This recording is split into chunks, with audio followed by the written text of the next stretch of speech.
This question asks us to find an appropriate trigonometric substitution for a given integral.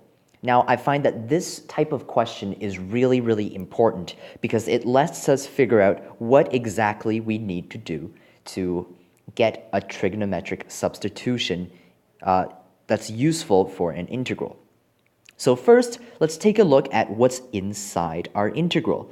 So let's write what's inside just out here so that we don't clutter our workspace. So as you can see right here, we have a 6, but we do not want that. We want it to be in some sort of form of something squared minus 1. We don't want a 6 here. So let's factor out this 6 inside the parentheses. So here we get 6 times 8 over 6 x squared minus 1. So all we've done is just factored out a 6. So if you multiply the 6 back in, you'll get exactly what you have on the top. But now we have this coefficient here that we also don't want. So we're just going to shove it into this variable over here. So if we do that, then what we are going to get is, so this is going to be the square root of 8. Well, first we can simplify this to 4 over 3. So if we simplify this to 4 over 3, x squared minus 1 to the 3 over 2, then we can shove this 4 over 3 into the square, and you'll get 2 over root 3 x all squared. Now, the way that I did this is by just seeing what squared equals 4. Well, that's the square root of 4, which is 2. Now, what squared is 3? Well, that's the square root of 3, which is root 3. So if you take this squared, you'll get something up here. So let's simplify this a little bit more. Let's take this 6 out of this big parentheses by just having it distribute outside, reverse distribute outside. And what we're left with is our inside, which is this expression here. Now, what squared minus 1 should we substitute into our equation? Well, let's look at our trigonometric identities. Now, what squared minus 1 will give us something that we can take a square root, because here we have to the power of 3 over 2. So over 2 basically means square root. So we want something squared. So we want this to match up with a term that's shown by a trig identity. Well, what happens if we move this 1 to the other side in this second trig identity? Well, what we'll get is secant squared x minus 1 is equal to tangent squared x.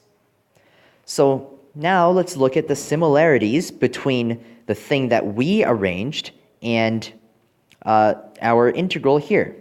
So we have something squared, minus 1, minus 1. So it seems like we can use secant x to replace our thing that we have in here. So let's do that. So let's have 2 over root 3 x be equal to secant theta. So now notice we're using theta because x is actually our variable. So we're substituting it with theta. So now, if we were to solve for x, if hypothetically a WebWork question asks you to do that, then you would get x equals root 3 over 2 secant theta. So this is how you would use substitution. Now, this is actually not very useful. What is useful is being able to plug this back into your original integral. So let's give that a try. So right now, I am going to take the derivative of both sides, or, okay, maybe this is useful. in that you can just take the derivative of this and you'll get dx. So I take back what I said about this not being useful.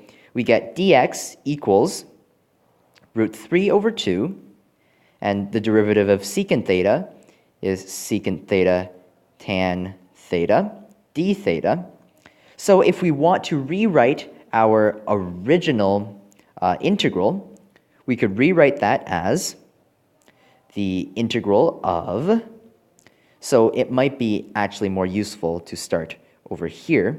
So we can see that that is equal to 6 to the 3 over 2 times, so this is just secant squared theta minus 1 to the power of 3 over 2. And this is going to be with respect to theta. So dx is going to be root 3 over 2 secant theta tan theta d theta. So now notice how when we made the substitution, we have this part dx, which is the same as this dx, be replaced by everything that's behind here. So everything over here just got replaced. It replaced dx. So right now, let's try a different example. So I'm actually not going to compute the integrals. I will leave it as an exercise to the viewer. Now, our second example here is x squared over the square root of 7x squared plus 2. So if we were to find an appropriate trig substitution for this, well, first, let's just take the denominator, because that's basically the only thing that really matters, because x squared, we're not going to consider that immediately for our trig substitution. So we have 7x squared plus 2. But we want this in the form of something squared plus 1. So we want to get rid of this 2. So to do that, let's factor out the 2. So what we are going to do is we are going to, no pun intended, have 2 here, and then 7 over 2x squared plus 1. So this gives us this plus 1 that we so desperately desired. So now we can factor out this 2. So it's sort of like reverse distributing it out. So now it's out of the picture and out of the radical. We have 7 over 2 x squared plus 1. But now we have this coefficient here that we don't want, so we're going to shove it into this square. So that's going to give us root 7 over root 2. So we have here root 7 over root 2 x all squared plus 1. So now you can see if we square this, we get 7 over 2x squared, which is equal to our the previous line. So right now we can take a look at our trigonometric identities and see what corresponds to this. Well, let's take a look. Well, here we have something that matches identically. We have tan squared of x plus 1 equals secant squared of x. Well, this matches it identically. Well, I probably should have used theta, but it doesn't matter. I'll use theta later. So now you can see we have something squared, tan squared, plus 1, plus 1. So this makes a perfect substitution. Now we can just make our substitution. We'll just let root 7 over root 2 x be equal to tan x. Or, sorry, this is supposed to be tan theta. So right now we have root 7 over root 2x equal tan theta. So now if we were to solve for x, then what we would get is root 2 over root 7 tan theta. But now let's take a look at this This is what x would be for our substitution, but what we really care about is what our integral will simplify to. So to do that, we will just take a derivative with respect to, we'll take a derivative on both sides. So you'll get dx on the left-hand side, and on the right-hand side, we'll get root 2 over root 7 secant squared theta d theta. So that's the derivative of tangent. So now if we plug it into our original integral, what we'll get on the numerator is x squared. So that's just this squared. So it will be 2 over 7 tan squared theta. And on our denominator, we can just go from here, and our denominator will be root 2 root, and this is going to be tangent squared plus 1. Now notice how this tan squared plus 1 is so conveniently secant squared of theta. So tan squared theta plus 1 is conveniently secant squared theta. And when we take the square root, it so conveniently just becomes secant theta. So now our dx becomes this mess over here. So our dx becomes root 2 over root 7 secant squared theta d theta. And now everything is in terms of theta, and you can simplify things wonderfully and solve it. That would be left again as an exercise to the viewer. Now let's go on to our third trig substitution. So in this one, we actually have a quadratic in here, which is pretty messy. So let's take this and write it out over here.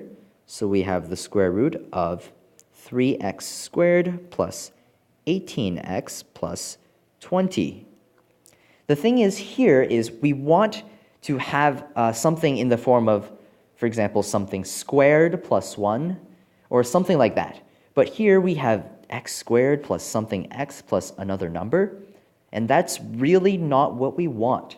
So first, what we need to do is we want to isolate our x first and then complete the square. So let's, instead of factoring out this 20, let's factor out this 3 first at the very beginning.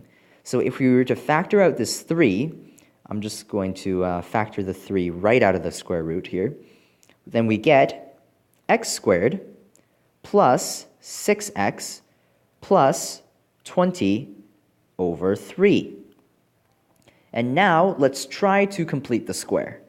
So if we were to try to complete the square, then what we would get is root 3.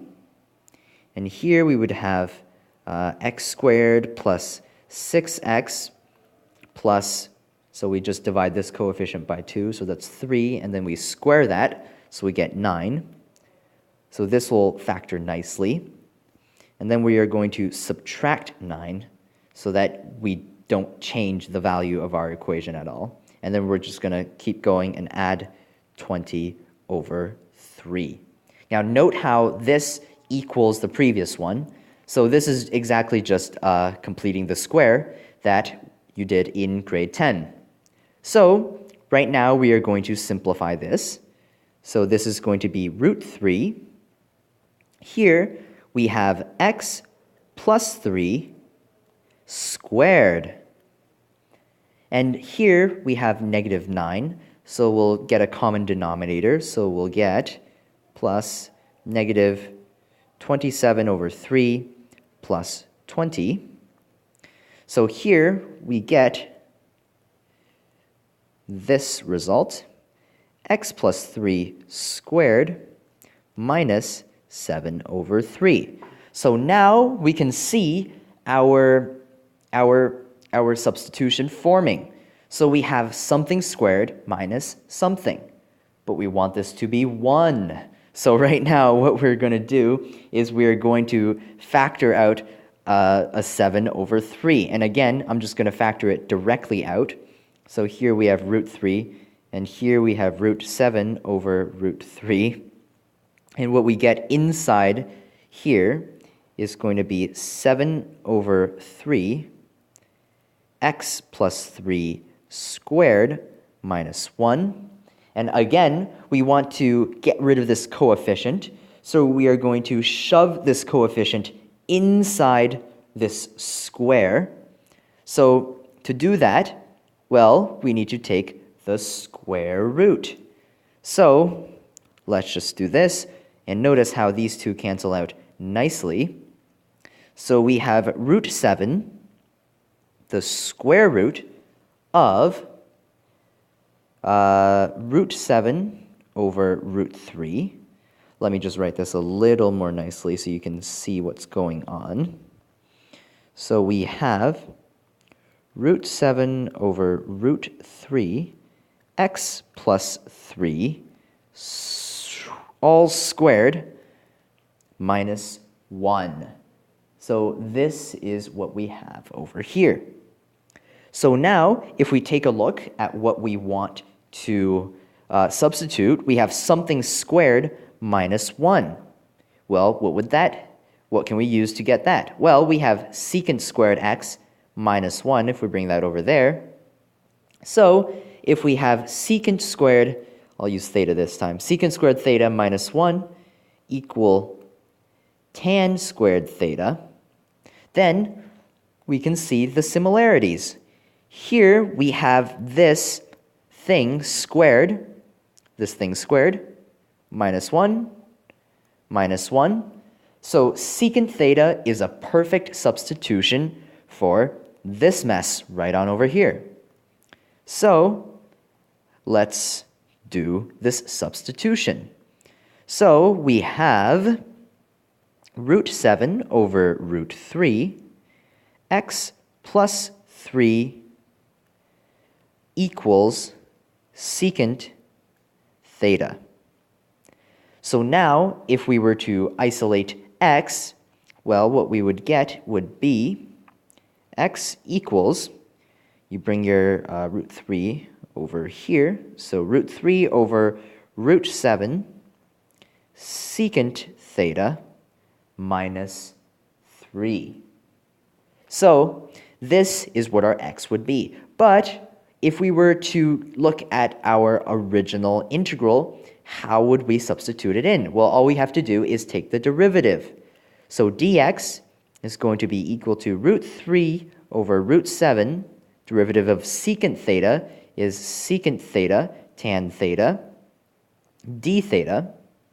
So now if we were to plug it into our original integral, let me just draw an arrow over here, what we would get is x, which would be replaced by this, our root, which would be replaced by this over here, and our dx, which will be replaced by this. So I'm not going to write it out because it takes a lot of space, but now we have all the information to rewrite our integral. And now let's go on to the final example, which is this integral over here. And again, like the last example, we have like the last example, we have this root in the bottom, and it's a quadratic equation. So because it's a quadratic equation, we first need to figure out how to get rid of the coefficients. So let me just rewrite this out over here nicely. So we have negative 3x squared plus 12x minus 6, right on over here at the bottom. So we can't factor out a negative 3. That would give us root negative 3, which is an imaginary number. So let's factor out positive 3. And if we do that, we should get negative x squared plus 4x, take away 2. So now we are going to complete the square again. So we have negative x squared plus 4x, and now we're going to minus 4, and we are going to plus 2. So now we have an identical equation to the one above. If you're not familiar with completing the square, all you do is just figure out some way to square x and have a constant at the end so that you can have x plus something squared and then plus something else. So we are going to just factor this, or just combine that. So that is going to be negative x minus 2 squared. And here we have plus 2. Well, if we rearrange this so that the 2 goes in front, so it becomes 2 minus x minus 2 squared, we can now see that this is yet another form for the trig substitution. So we can see that this is something like perhaps 1 minus sine squared x, or 1 minus cosine squared x. So it looks like we may be going in the correct direction, and that is good. So right now, let's take a look at what we need to do. Well, we have a 2 over here, and that's not good because we want a 1. So what we are going to do is factor out this 2. So that is going to give us root 3, root 2, and here it's going to be 1 minus 1/2 of x minus 2 squared. So all I did was factor out this 2.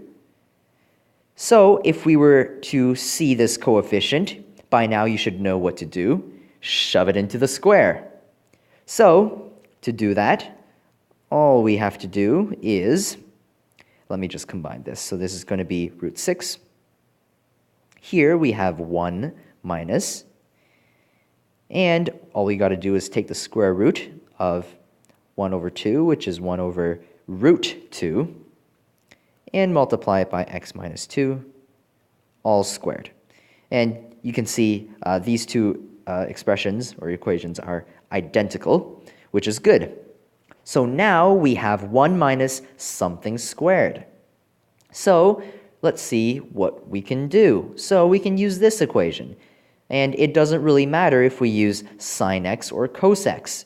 So right now, let's use sine x. So 1 minus sine squared, I'll call it theta, equals cosine squared theta.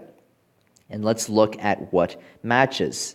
The entire purpose of us rearranging this quadratic, doing all this math, is for it to look similar.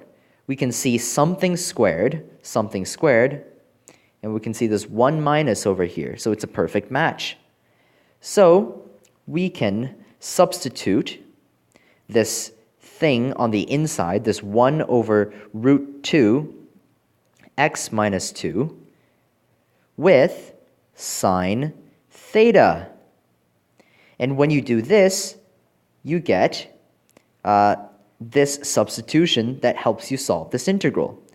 But now what you can do is solve for x, and if I were to do that, I would get x equals root 2 sine theta plus 2. And this would be our x.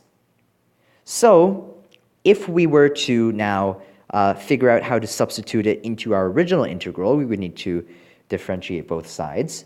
So here we have dx is equal to root 2, so the derivative of sine theta is cosine theta d theta.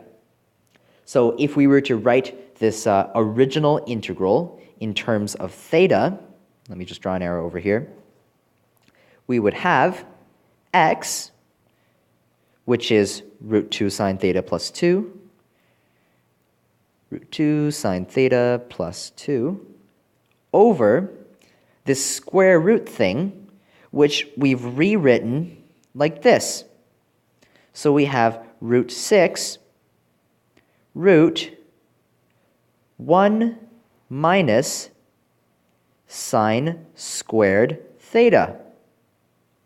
And now we can plug in our dx, which is root 2 cosine theta d theta.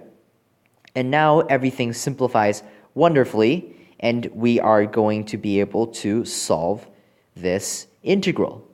And this will be left as an exercise to the viewer. But the most important thing is figuring out how to set up the integral.